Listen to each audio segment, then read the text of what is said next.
Okay, today I'm gonna be changing out the bar grips right there, and I'm gonna be changing them out to the Pro Grip grips.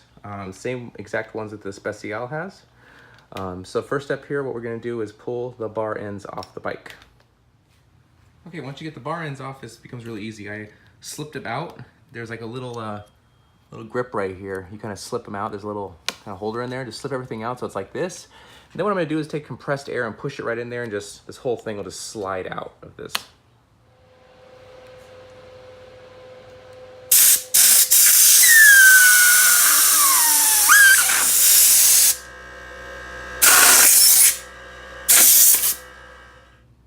All right, now the passenger side here, there's a piece that came out with the grip, and that's this piece. That literally just goes back in here and just slides back just like that. So put the grip back on, just put that on first and then slide the grip on.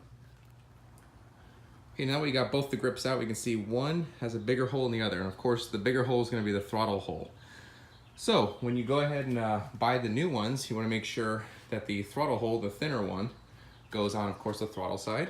And then the thicker one, or the smaller hole one, goes on the clutch side.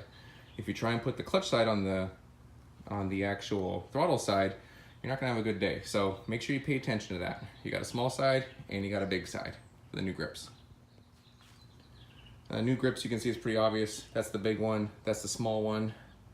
You see in the back here too. The reason why it's bigger is because there's actually a piece here for the throttle that we need to keep track of. So what I'm gonna do right now is I'm gonna take rubbing alcohol, and I'm gonna rub down this side and I'm gonna rub down the other side just to make sure all the contaminants are off nice and clean. All right, after clean up rubbing alcohol, what I'm gonna do is I'm gonna really wet it down with hairspray. I don't have the actual official grip stuff with me, so I'll just use this. It's maximum hold, so it should be pretty good. I'm gonna spray the grip with hairspray, and I'm gonna spray the actual grip down there with hairspray on the inside, and it should just slide in, and when it dries, it's gonna dry with like glue pretty much.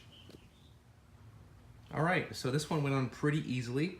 Like I said, I just kind of soaked it with the hairspray on the inside and on the outside of the bar, and then kind of quickly slid it on.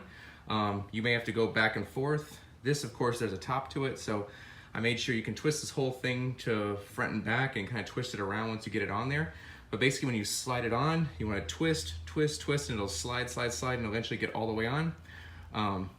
This I'm gonna assemble back with the rear, sorry, not the rear set, the bar end, and then let it dry overnight. And then it'll make sure we have a nice, nice good product here on the throttle side. Now I'm gonna go over the clutch side. All right, now I've got both of the grips on here. And make sure with this side you weren't a little too ambitious with pushing, because if you're on a kickstand like I was, or I am, you might just start pushing the bike over. So just be careful. You'll put it on a stand or have a buddy help you, or even walk from the other side and pull it on that way if you're having trouble pushing it in. Just make sure you're not tipping your bike over. Now all we gotta do is put the bar ends on. All right, and we're all wrapped up. That's it. I like the way they look. I like the way they feel. I'm gonna let them dry up overnight. But yeah, I like them. They look good. They're looking real good. That's that.